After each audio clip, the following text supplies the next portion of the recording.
Hey gang, it's your boy Platt back with another Spirit Series video. Today I want to talk about Mexico's other spirit, that's Mezcal. What is Mezcal? Mezcal is a distilled alcohol beverage from Mexico that can be produced from any form of agave. Remember that last part. Mezcal has its own AO, or appellation of origin. This is similar to the AOC, DOC designations in Europe for the different wine growing regions.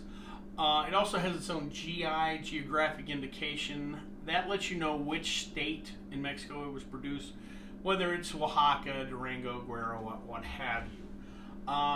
Mezcal gained legal status in 1994.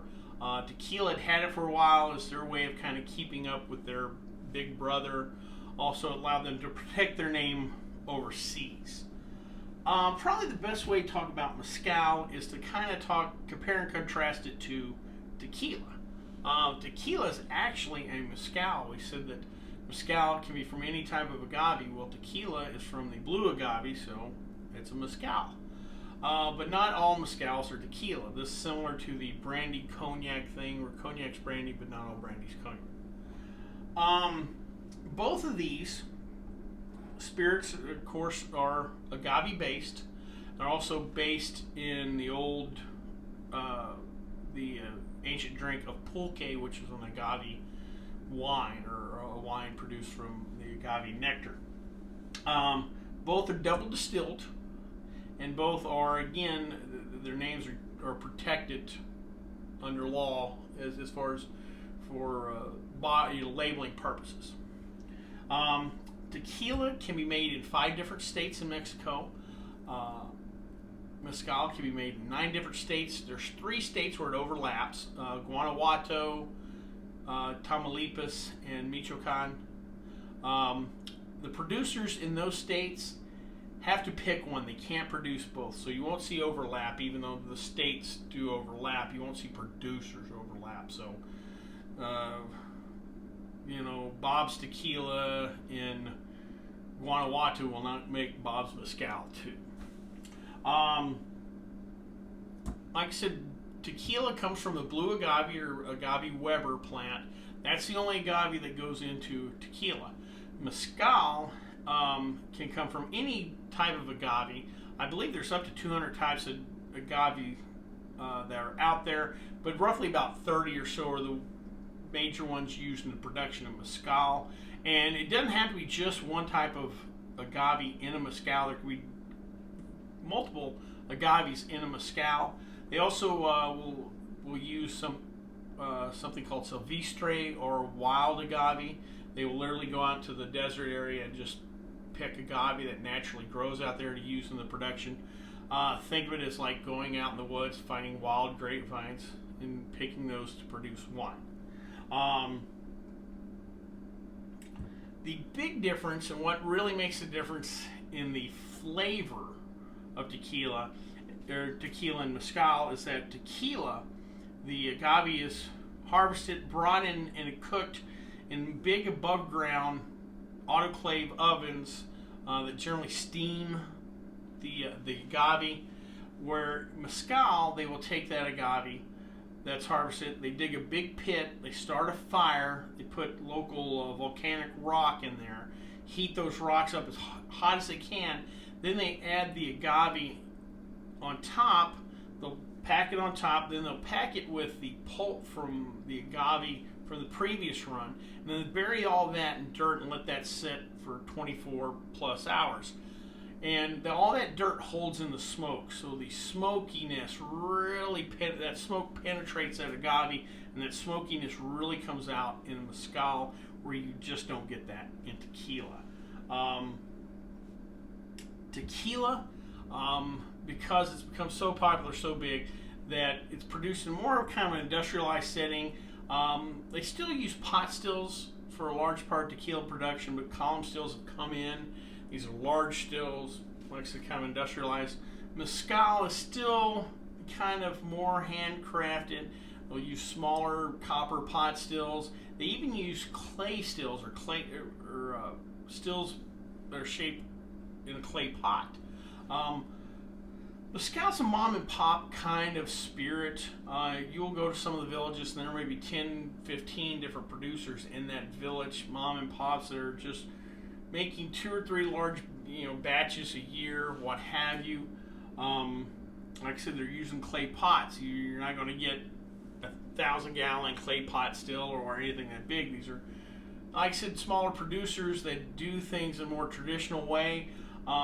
Some of them even go to the point where they don't use the giant rolling stone, the Tohana that we talked about in tequila. Some of them will hand crush the agave themselves, which is an arduous process. Again, comparing tequila, and we've been talking about tequila and mezcal. Probably some of y'all out there are still wondering, what about the worm? What's the story of the worm? Well, the worm has nothing to do with tequila. You won't find that in tequila, and you haven't found that in tequila. The worm is part of mezcal's lore. Now, where it came from is a little unsure. Some people think that back hundreds of years ago, the ancient shamans would throw it in when they produced pulque, which again was an agave wine. Some say that it was used to proof the spirit back years ago. That we talked about this a little bit with rum, that if you were going to trade somebody something using rum or pay somebody in rum like they did the sailors, you would want to know that that spirit was high enough proof that it was the real deal. And so with rum, it was the gunpowder here. They're claiming that might have been the worm in there. That if it killed the worm off quick, or that the worm deteriorated while sitting in the bottle, that it wasn't the proper proof. Some people nowadays claim that the worm adds to the flavor, gives some different kind of notes to it. The worm itself is an actual larvae. It's not a worm. It's not an earthworm or anything like that. It's a larva from I believe a butterfly or whatever, but the larvae feed on the agave plant. Most likely where the worm came from is it's a marketing gag. Tequila's, like I said, always been kind of the big brother to mezcal. Tequila penetrated the U.S. market first, the international markets first. Mezcal kind of needed something, and if they put a worm in a bottle and it got drunk college students to give it a try, this guy's included, then it worked, and like I said, it worked on me. The particular mezcal we're going to try today is called Mezcal Sacrificio. It is a Joven, and it's their version of a Blanco. Mezcals also have a Reposado category and an Añejo. They don't have an extra Añejo category, but some mezcals can be aged up to 12 years. But they just don't have that category, or legally defined category. This particular one was made in Oaxaca. Oaxaca is the most popular of the states that produce mezcal, or actually it's the largest producer, similar to Jalisco and tequila. The particular agave used is called Espadin. I hope I'm saying that right. That is the most popular agave. So we're probably tasting something like the Cuervo of mezcal, maybe. I do want to note on the bottle, you'll see in the back, it has a little silver sticker. This is similar to, on a bottle of tequila, you'll see NOM, and then you'll see the distillery number. And that lets you know this meets the standards to be called tequila, and this is the distillery this was produced at. Here, you'll see the silver label, and it'll say Mezcal, and it'll let you know what state it's from. That being said, let's give her a try.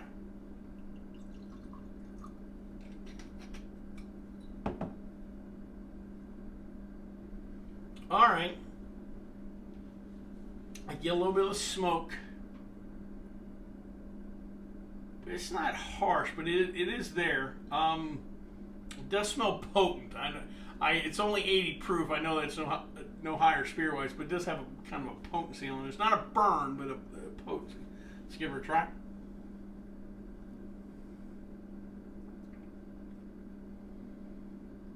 Alright, I do pick up some sweetness.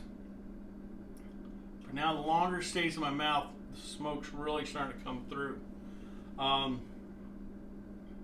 This definitely has a longer aftertaste than Then a Blanco tequila kind of works its way back through the palate after you sip it.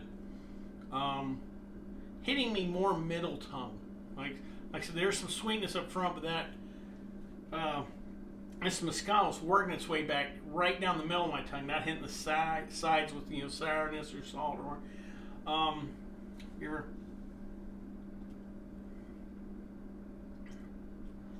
body wise is still drinkable. I pick up some wood. This is not like a liquid smoke that you use on barbecue. I'm getting wood with the smoke too. I will say this, and this is something I've read too. Mezcal is probably not as cocktail friendly as tequila. Especially like a reposado tequila that's been mellowed just a little bit.